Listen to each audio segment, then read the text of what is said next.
Good question. I'm going to take a poll here of who likes what. Do you have to be in a certain mood to listen to music? No. Unless you're driving a car and then you just put on the radio for company in driving, and then you take whatever comes off. After I experienced a number of years ago of sudden hearing loss, I did not enjoy background music. I just didn't like the noise that it provided. It was an overload to my ears. And to this day, I often prefer quiet. If we were to live in a war zone, would we want to listen to music at all? Interesting. I remember in the Ukraine, there was a lot of musicians that came out at the very beginning to declare through music that they were not going to be destroyed by the war. But last week we heard one of the servant songs that the prophet Isaiah wrote, and we attached it and expanded it, its meaning to Jesus and to us as his followers. And Israel was in a war zone then and in exile. If you read through much of the prophets there, not exactly a place where singing seemed to fit. No matter what the psalm. A psalmist catches the feelings when he writes in Psalm 137, "Beside the rivers of Babylon we sat and wept, as we thought of Jerusalem. We put away our harps, hanging them on the branches of poplar trees. For our captors demanded a song from us. Our tormentors insisted on a joyful hymn. Sing us one of those songs of Jerusalem." But how can we sing the songs of the Lord while in a pagan land? That catches the sentiment. The prophet Isaiah, if you look in the book of Isaiah, has been called to go, and he said, "Here I am, send me." And he was told that his assignment would not be an easy one. Did you ever like that, getting an assignment that was hard? How many times do you like that?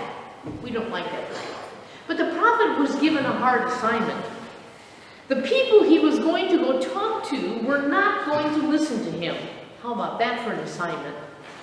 Isaiah asked, "Lord, how long will this go on?" And he replied, "Until the Lord has sent everyone away and the entire land of Israel lies deserted.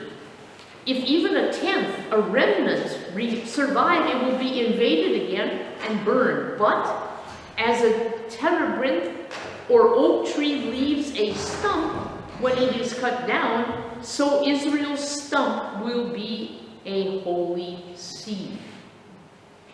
And we know out of this branch, this stump, comes a branch, and we know that that is Jesus, the new growth. All of you sang or heard the song around the Christmas time, "I know a rose tree springing forth from an ancient root." You know it better in German. "As men of old were singing, from Jesse came the shoot that bore a blossom bright." Isaiah has been faithful in sharing his message, and we find another servant song in the text I passed up to you tonight, Isaiah 49, 1-7. Here are the words that you have right in front of you. "Listen to me, all you distant lands. Pay attention, you who are far away. The Lord called me before my birth. From within the womb he called me by name. He made my words of judgment as sharp as a sword. He has hidden me in the shadow of his hand. I am like a sharp arrow in his quiver. He said to me, 'You are my servant, Israel, and you will bring me glory.' I replied, 'But my word seems so useless. I have spent my strength for nothing and to no purpose. Yet I will leave it all in the Lord's hand. I will trust God for my reward.' And now the Lord speaks, the one who formed me in my mother's womb to be his servant, who commissioned me to bring Israel back to him. The Lord has honored me, and my God has given me strength. He says, You will do more than restore the people of Israel to me. I will make you a light to the Gentiles, and you will bring my salvation to the ends of the earth. The Lord, the Redeemer, the Holy One of Israel, says to the one who is despised and rejected by the nations, to the one who is the servant of rulers, kings will stand at attention when you pass by. Princes will also bow low because of the Lord, the faithful one, the Holy One of Israel, who has chosen you. This seems like a ballad, actually, with several verses revealing themes. It doesn't sound like a typical song that you might just sit down easily and sing. You have in this servant's song a bit of the prophet's own point of view, his own verse of song. You have the place of Israel in the scheme of things in this portion of Scripture. You have the forward-looking one who was to come. The theme of the song fits all of the verses. The Lord's servant is commissioned. God has in mind the rough and the Messiah, and through the Messiah who was to come, God has in mind a salvation plan for Israel and for the world. God has a plan. Even now in our world, he has a plan. He's not clueless. You will bring my salvation to the ends of the earth, we read in this text. A rescue mission is underway, if you will. Jesus later says of himself, I have come to seek and to save that which was lost. That's the task. Commissioning someone is making that task official. God has a plan not to rescue, just to rescue, but to save. Rescuing refugees, for example, from boats bobbing in cold water is one thing. I'd be glad if somebody rescued me, wouldn't you? But really, saving them includes the word found here, restore. Restoration means having a hopeful purpose to live for in the future. I got a card from a friend of mine. She wrote a little letter. She lives near Chicago in Highland Park. Remember where that shooting was back in July? And she wrote in this letter to me, she said, the crime around Chicago is still very, very intense. She said people are being kind of kidnapped on the streets in Chicago. That reminded me of Nigeria and Haiti. Being kidnapped, and many of the young people are taking things into their own hands and killing one another when they don't like the way a discussion is going. And she said it seems like some of the young people enjoy the excitement of crime. Remember though, when I talked about that fellow at the bakery a while back, I said he said something like that to me too. There was excitement in hearing guns being shot in the cities in California. She was a bit, and not just a bit, she was mightily distressed. But one of the things we all know, if you don't have any hope, you don't know how to live. And many young people are being raised without any sense of parameters, any kind of guidance for what is hopeful to live for. And if you have nothing hopeful to live for, you're apt to just act aggressive and smash everything up. Seems to be the result. The servant song here is saying that restoration means having a hopeful purpose to live for, and the servant song brings these aspects together. If we listen carefully, maybe you can hear a melody that you can hum and identify with out of this song. Isaiah feels like he's been called before he was ever born to speak these words, these unpleasant words to Israel. Now, when you read what he speaks out, it is sharp. It is like a sword. It is like an arrow cutting into things. It hits the place where the nation of Israel is living out of touch with its reason for existence. And isn't this what preaching is all about? Now, some of you say you had a good sermon, preacher. Well, that might make me feel good for 2 seconds. But preaching sometimes has to be sharp. The Bible reminds us that living out of tune with God is risky business and life-threatening.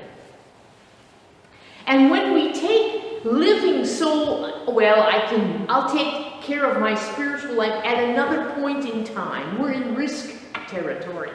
Because things can happen to us and we're not ready to react properly. So a preacher has to say, are you living risky these days? Are you living in a life-threatening mode? Therefore, the call is always a bit sharp. It says, turn around. Don't throw your life away. It's like throwing out a life ring. And we say to somebody, catch it. Turn around, you're going the wrong way. All of us have heard the little GPS man or woman speak. Wenden Sie, turn. Sometimes we get nerved by that. But it's really true if we're lost.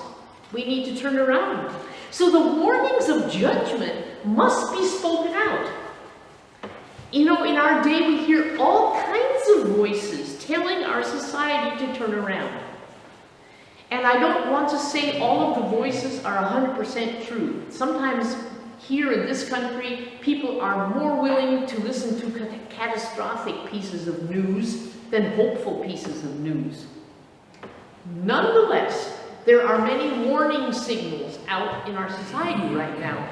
And the question is, are we hearing the voices that say to us very clearly, turn around, stop. You're going the wrong direction. You're hurting yourselves. You're killing yourselves. If you keep going this way, you're not going to make it. I don't know if you hear those voices, but every time I hear it, I feel like, well, yeah. But the Bible has been saying that to us for quite some time. Turn around.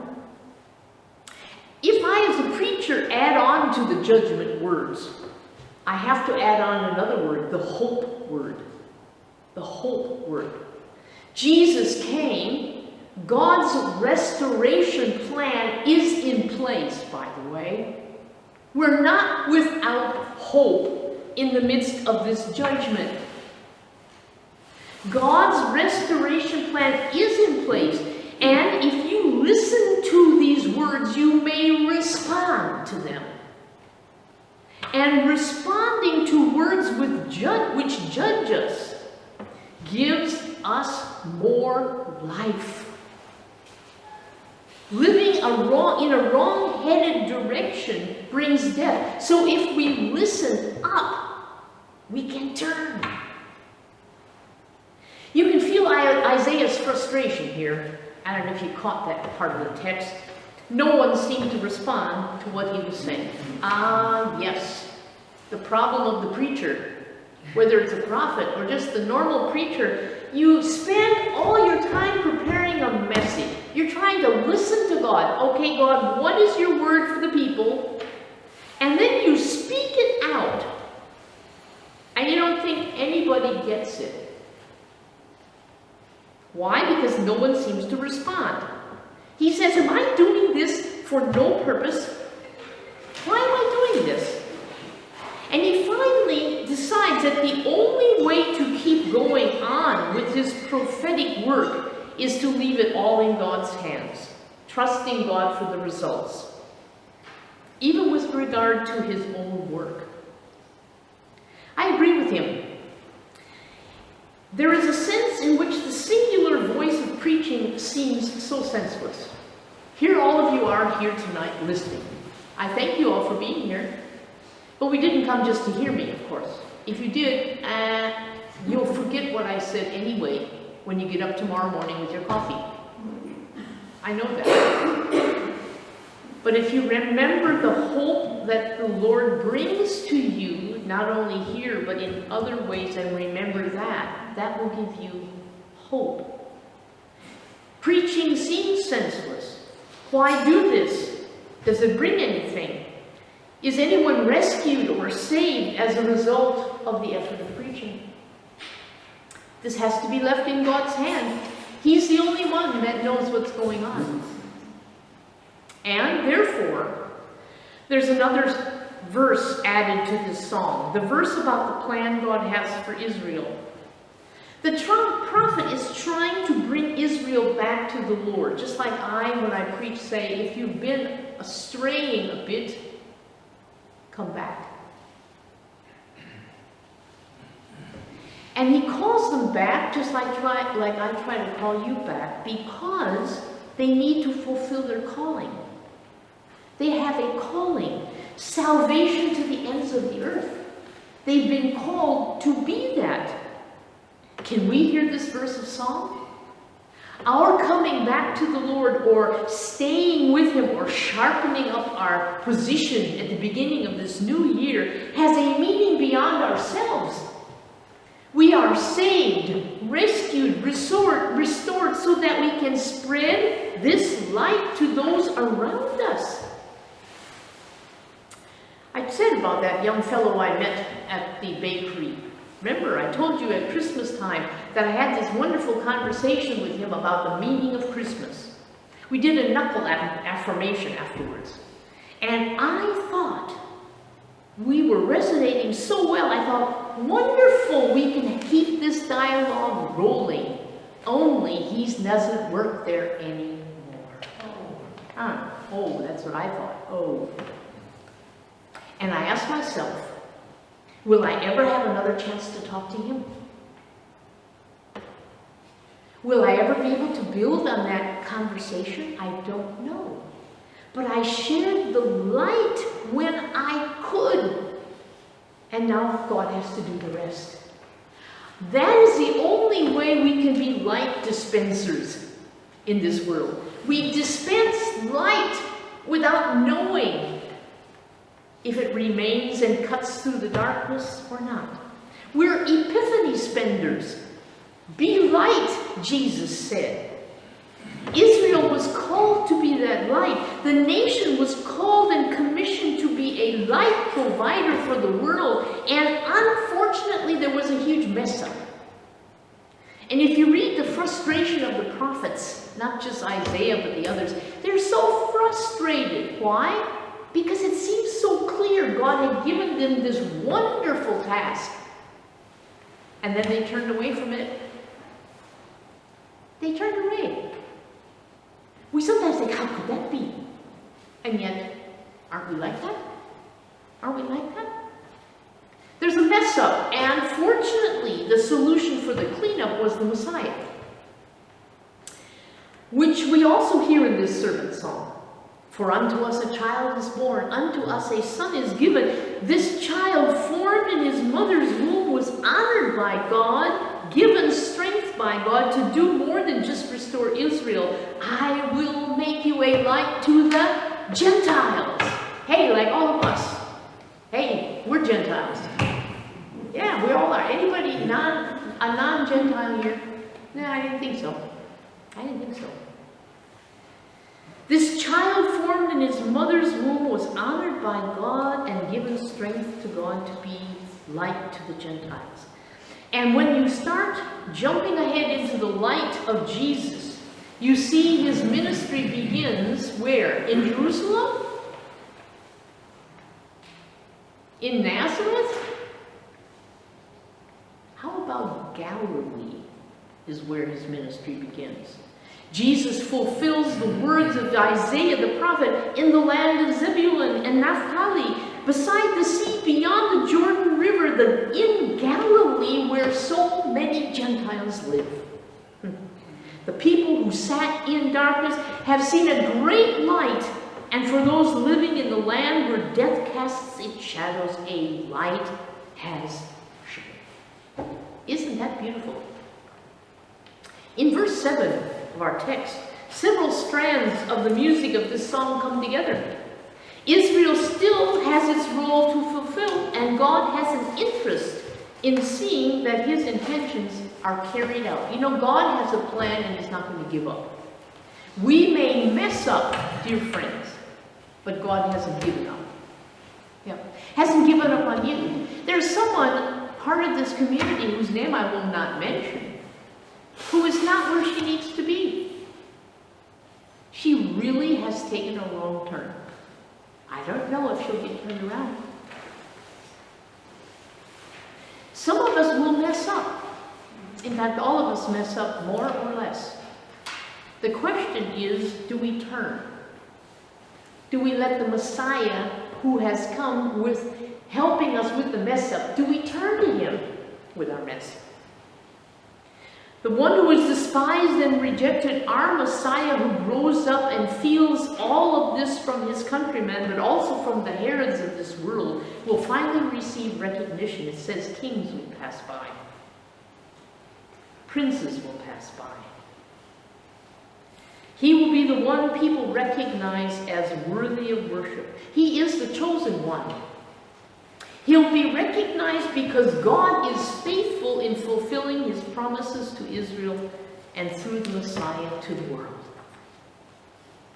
And we join in singing this melody like the prophet did. We have our life to live, you see. And we're part of God's rescue mission plan. Did you know you have a plan to fulfill? You have something hopeful to do.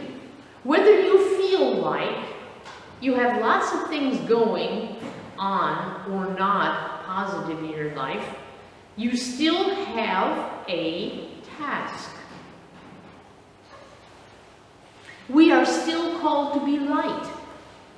Can we hear the call to turn around?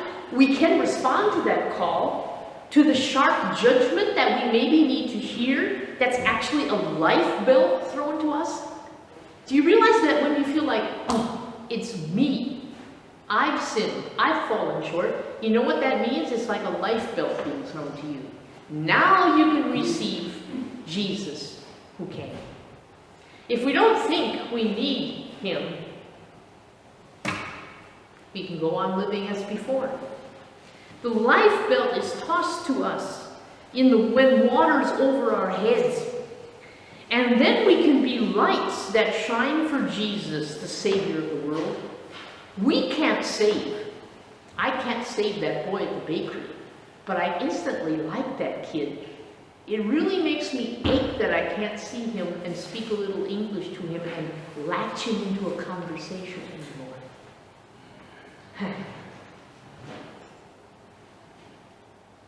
We can't save. Jesus does, but we can shine. And we can leave the results with God. The prophet Isaiah was not sure what his efforts would bring, but he was leaving it all in God's hands. And was it worthwhile for him?